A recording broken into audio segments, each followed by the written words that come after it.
வந்திருக்கின்ற என்னுடைய அரசியல் ஆசான், என்னுடைய அரசியல் வழிகாட்டி, வேப்பனப்பள்ளி சட்டப்பேரவை உறுப்பினர், முன்னாள் அமைச்சர், கழகத்துடைய துணை பொதுச் செயலாளர், மரியாதைக்குரிய அண்ணன் அவர்களே, இந்த நல்ல நிகழ்ச்சியில் பல்வேறு கருத்துக்களை எடுத்து அமர்ந்திருக்கின்ற மாவட்ட கழக நிர்வாகிகள், முன்னாள் சட்டமன்ற உறுப்பினர்கள், ஒன்றிய கழகத்துடைய நிர்வாகிகள், ஒன்றிய கழக செயலாளர்கள், பல்வேறு பொறுப்பில் இருக்கிற பொறுப்பாளர் அத்தனை பேருக்கும் நன்றி கலந்த வணக்கத்தை உரித்தாக்கி,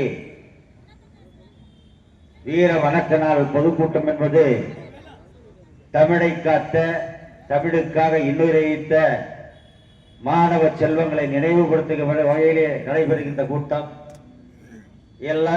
அனைவருமே இதை பற்றி கூறிவிட்டார்கள். மீண்டும் மீண்டும் நான் அதை கூறுவதற்கு சரிவராது என்ற காரணத்தினால் ஒரு சில கருத்துக்களை மட்டும் சொல்லுகின்றேன். ஜவஹர்லால் சுதந்திரம் அடைவதற்கு முன்னாலேயே இந்த இந்தி திணிப்பு என்ற ஒரு நிகழ்வு இருந்தது. சுதந்திரம் அடைந்த பின்னால் மரியாதைக்குரிய பாரத பிரதமராக இருந்த நேரு அவர்கள் போராட்டங்கள் எல்லாம் நடைபெறுகிறது என்பதை அறிந்து 15 ஆண்டு காலம் இதை தள்ளி வைத்து எந்தெந்த மாநிலங்கள் ஏற்றுக்கொள்கின்றதோ அந்த மாநிலங்கள் ஏற்றுக்கொள்வதை நடைமுறைப்படுத்தலாம் என்று சொல்லி அதை தள்ளி வைத்தார்கள். அதற்கு பின்னால் அவருடைய மறைவுக்கு பின்னால் லால் பகதூர் சாஸ்திரி அவர்கள் பொறுப்பேற்று இதை சட்டமாக கொண்டு வந்த பொழுதுதான் இது போன்ற போராட்டங்கள் வெடித்து தமிழகத்திலே மாணவ செல்வங்கள் போராட்டங்களை நடத்தினார்கள். பள்ளியிலே படிக்கின்ற மாணவர்கள், கல்லூரியிலே படிக்கின்ற மாணவ செல்வங்கள், இந்த மாணவ செல்வங்களை அண்ணா அவர்கள் சொல்லி கூட கேட்காத ஒரு நிலை இருந்தது.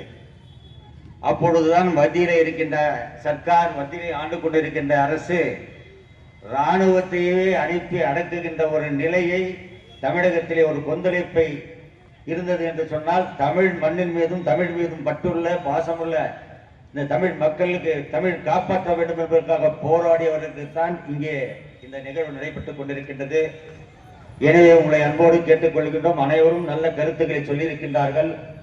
அதன் அடிப்படையில் அந்த கருத்துக்களுக்கு ஏற்ப நானும் அந்த கருத்துக்களை உள்ளடக்கி வருகின்ற காலங்களில் அனைத்து இந்திய அண்ணா திராவிட முன்னேற்ற கழகம் 2026 நம்முடைய கழகத்துடைய பொதுச் செயலாளர் எடப்பாடியாருடைய தலைமையிலே முதலமைச்சராக பொறுப்பேற்போம் என்ற உறுதியை இந்த மாணவரணி கூட்டத்திலே ஏற்று உங்களுடைய இந்த நிகழ்ச்சியை மிக சிறப்பாக குறுகிய காலத்திற்குள்ளாக ஏற்பாடு செய்து நடத்தி கொண்டிருக்கின்ற மாவட்ட மாணவரணி செயலாளர் மோகன் அவர்களுக்கும், அவரோடு இணைந்து பணியாற்றிய அத்தனை மாணவருடைய மாவட்ட நிர்வாகிகளுக்கும், அவரோடு இணைந்து பணியாற்றிய அத்தனை பேருக்கும் மாவட்ட கழகத்தின் சார்பாக என் மனமார்ந்த நன்றியை கூறி விடைபெறுகிறேன்.